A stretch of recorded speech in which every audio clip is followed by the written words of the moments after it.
बच्चों आज का टॉपिक है lines and angles, chapter 6 class 9th NCERT की बुक है और एक्सरसाइज 6.1। तो देखिए, पहले हम आपको इंट्रोडक्शन देंगे और इंट्रोडक्शन में सभी टाइप के एंगल डिस्कस करेंगे हम।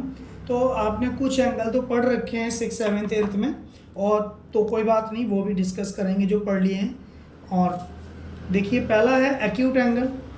एक्यूट एंगल नंबर 1 है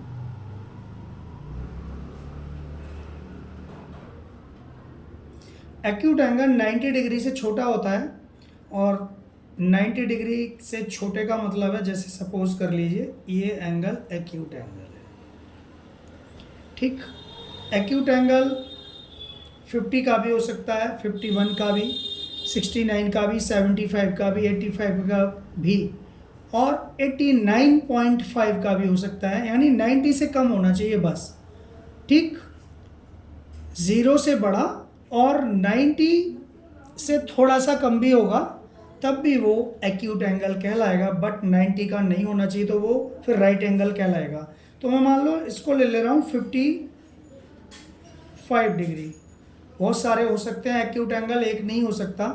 तो एक्यूट एंगल 90 से छोटा होता है, लेस देन 90।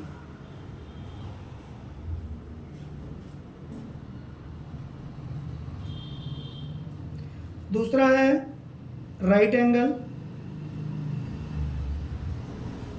राइट एंगल एक रफ फिगर बना रहा हूँ बच्चों, ये नहीं समझना कि एकदम से एक्यूरेट 90 का ही है, पर राइट लग रहा है 90 का है ये, ठीक। तो ये एक्यूट एंगल था पहले, अब ये राइट एंगल है, तो राइट एंगल लिख दिया है, 90 डिग्री है। अब हम तीसरा ले लेते हैं obtuse angle. Right angle 90 degree का होता है एग्जैक्टली। ये क्या हो गया, ये कुछ नहीं है यहाँ पे, ये एरो नहीं है। तो ये एंगल जो है, यहाँ पर एरो नहीं है, वो हो गया है। अब ये जो एंगल है ऑब्ट्यूस एंगल है बच्चों, OBTUSE, ऑब्ट्यूस एंगल, अधिक कोण बोलते हैं हिंदी में। और ये 90 से बड़ा होता है और 180 से छोटा होता है। ऑब्ट्यूस एंगल 90 से बड़ा, मोर देन 90 और less than 180। More than 90 degree and less than 180 degree. कहने का मतलब है 90 से बड़ा और 180 से छोटा। तो ये ऑब्ट्यूस एंगल हो गया, 3 एंगल हो गए ना। आगे देखो, स्ट्रेट एंगल होता है। स्ट्रेट एंगल का मतलब जानते हो, 180 डिग्री का। स्ट्रेट माने सीधा, तो ये स्ट्रेट एंगल है।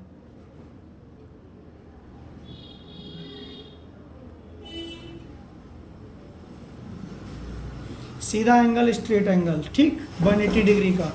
180 डिग्री में 90 के कितने एंगल होंगे बताओ? 90 + 90 180 होता है, तो 2 एंगल होंगे, सीधी सी बात है। तो ये स्ट्रेट एंगल हो गया। एक होता है रिफ्लेक्स एंगल बच्चों, REFLEX। रिफ्लेक्स एंगल 180 से बड़ा होता है और 360 से छोटा होता है। अब जैसे सपोज कर लो रिफ्लेक्स एंगल को, जैसे मान लो ये एंगल है, बाहर का एंगल रिफ्लेक्स एंगल कहलाएगा। अगर अंदर का 60 डिग्री है तो बाहर का कितना होगा पता है? पूरा एंगल, कंप्लीट एंगल कितने का होता है? कंप्लीट एंगल भी बताऊंगा आगे मैं। कंप्लीट एंगल होता है 360 डिग्री का। कितना? 360 डिग्री का कंप्लीट एंगल होता है। तो ये 360 में से 60 माइनस कर दो तो बाहर का हो जाएगा रिफ्लेक्स एंगल।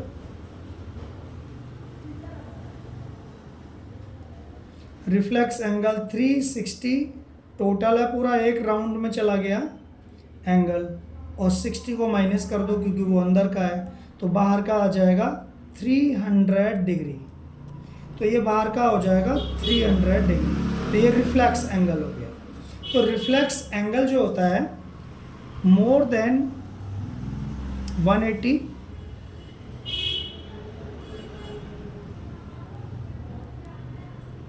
और लेस देन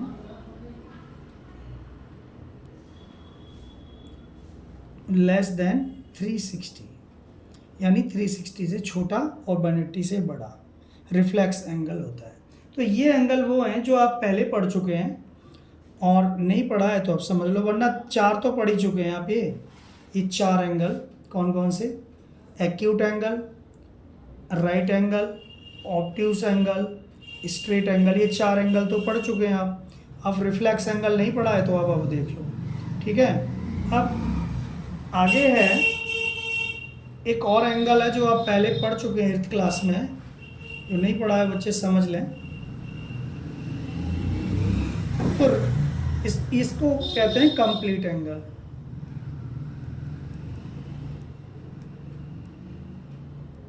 कंप्लीट एंगल का मतलब होता है कि जैसे सपोज कर लो 360 डिग्री का एंगल, आपको पता है, ये भी बताया है। तो मान लो कोई चीज़ यहाँ से चली और फिर वहीं आ गई, पूरा एक राउंड लेके। पूरा जब एक राउंड लेगी तो कितने डिग्री घूम जाएगी? 360। तो ये कंप्लीट एंगल हो गया। कंप्लीट एंगल का मतलब है 360 डिग्री का एंगल। तो ये भी आप समझ गए।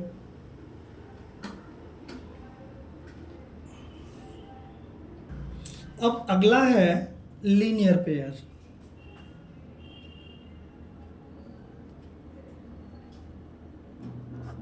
लीनियर पेयर, अच्छा लीनियर पेयर की डेफिनेशन देखो। If sum of two adjacent angles is 180 is called linear pair. तो दो एडजेसेंट एंगल का सम अगर 180 डिग्री होता है तो वो लीनियर पेयर कहलाता है। इसका मतलब क्या है आखिर? इसका मतलब ये है, एडजेसेंट एंगल का मतलब हो गया कि दो पास पास के एंगल। जैसे सपोज कर लीजिए एक ये 180 डिग्री का एंगल बन गया यहाँ पर, और अगर इस एंगल को एक लाइन ने कट किया ये, तो ये दो एंगल मिलके कितने डिग्री का एंगल बना रहे हैं? 180 का। आपको पता है पूरी लाइन 180 की है, तो 180 का एंगल दो पार्ट्स में डिवाइड हो गया, एक ए और एक ए।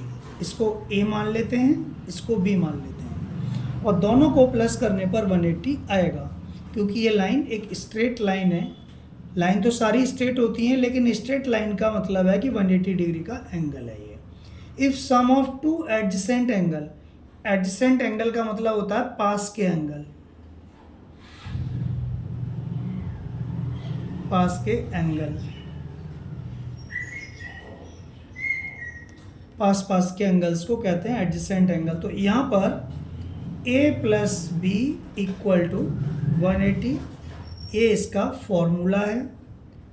तो इससे बहुत सवाल सॉल्व होते हैं, और ये है लीनियर पेयर। तो दो एंगल का सम जब 180 होता है तो वो लीनियर पेयर कहलाता है, और ये आप समझ गए। ठीक, अब वर्टिकली अपोजिट एंगल को देख ले रहे हैं। वर्टिकली अपोजिट एंगल, तो बच्चों देखो वर्टिकली अपोजिट एंगल, मैं एक एक्स बना रहा हूँ, एक्स। ठीक, अब यहाँ एक्स को मैं लाइन में कन्वर्ट कर रहा हूँ, तो हमारे पास दो लाइन हो गई। जब एरो लग जाता है ना दोनों किनारों पर, तो वो लाइन शो हो जाती है। तो एक लाइन ये है, इसको नाम देते हैं हम एल, और इसको नाम दे रहे हैं एम। तो ये वाली लाइन पूरी एम है, और ये वाली लाइन है एल। जब दो लाइन एक दूसरे को क्रॉस करती हैं, एक दूसरे को इंटरसेक्ट करती हैं, या एक दूसरे को किसी पॉइंट पर काटती हैं, जैसे ये लाइन ऊपर काट रही है एक दूसरे को, तो ये वर्टिकली अपोजिट एंगल बना रही है। दो पेयर, एक एंगल ये, एक ये, और एक ये, और एक ये। तो मान लो एंगल 1 है ये, और एंगल 2 है, और एंगल 3 है, और ये एंगल 4 है। तो यहाँ पर एंगल 1 इक्वल टू एंगल 2 हो जाएगा। तो वर्टिकली अपोजिट एंगल ये है, 1 इक्वल टू 2 है, और 3 इक्वल टू 4 है। तो एंगल 3 इक्वल टू एंगल 4, ये वर्टिकली अपोजिट एंगल हैं। तो इनको कहते हैं vertically opposite angle. Vertically opposite angles are always equal, ठीक है। तो अब यहाँ पर वर्टिकली अपोजिट एंगल के अलावा लीनियर पेयर भी है, तो ये तो वर्टिकली अपोजिट एंगल है। शॉर्ट में लिख सकते हो वर्टिकली अपोजिट एंगल, जगह भी कम है इसलिए VOA वर्टिकल अपोजिट एंगल। अब यहाँ पर लीनियर पेयर भी है, अब यहाँ पर लीनियर पेयर भी है, दो हैं। हमेशा वर्टिकली अपोजिट में लीनियर पेयर भी होता है, तो angle 1 plus angle 3 equal to 180 है। देखो 1-3 भी है, 1-4 भी है, 4-2 भी है और 3-2 भी है, तो यहाँ 4 लीनियर पेयर हैं बच्चों, ठीक है। मैं 2 ही लिख रहा हूँ, 1-3 1-4, चलो चारों लिख दे रहे हैं। Angle 1 plus angle 4 equal to 180, angle 2 plus angle 4 भी 180 है, और एंगल 3 प्लस एंगल 2 भी 180 है। क्यों है 180 बताओ? ये चारों एंगल 180 है, क्यों है? लीनियर पेयर तो दो ही है, तो वो इसलिए है क्योंकि आप देख रहे हो ये लाइन है, इस लाइन पर इस तरह के दो एंगल बन रहे हैं। एक ये लाइन है, आप एक बार को अपने दिमाग से ये वाली लाइन हटा दो तो इसको देखो, तो ये लाइन पर दो एंगल बन रहे हैं, दोनों का सम 180 है। ये भी एक लाइन है, अब इस पर भी ये वाले बन रहे हैं, तो ये भी लीनियर पेयर हो गया। यही लाइन फिर इधर से देख लो तो 4-2 भी हो गया लीनियर पेयर, और यही लाइन इधर से देखो 3-2 भी लीनियर पेयर हो गए, क्योंकि इनका सम 180 है।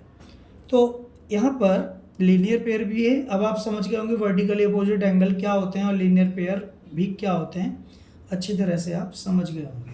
अभी कुछ एंगल्स और देखो बच्चों, हम देखेंगे एडजेसेंट एंगल क्या होता है। एडजेसेंट एंगल वैसे ज़्यादा ज़रूरी नहीं है, फिर भी वर्ड कई बार ये लिखा हुआ आता है एडजेसेंट एंगल, और कई बार कंफ्यूज भी करता है।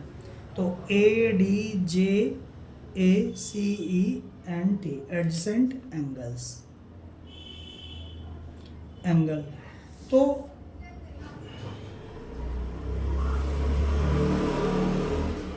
तो ऐसे समझ लो कि दो एंगल मैं ऐसे बना रहा हूँ, 3 एंगल बनाएंगे।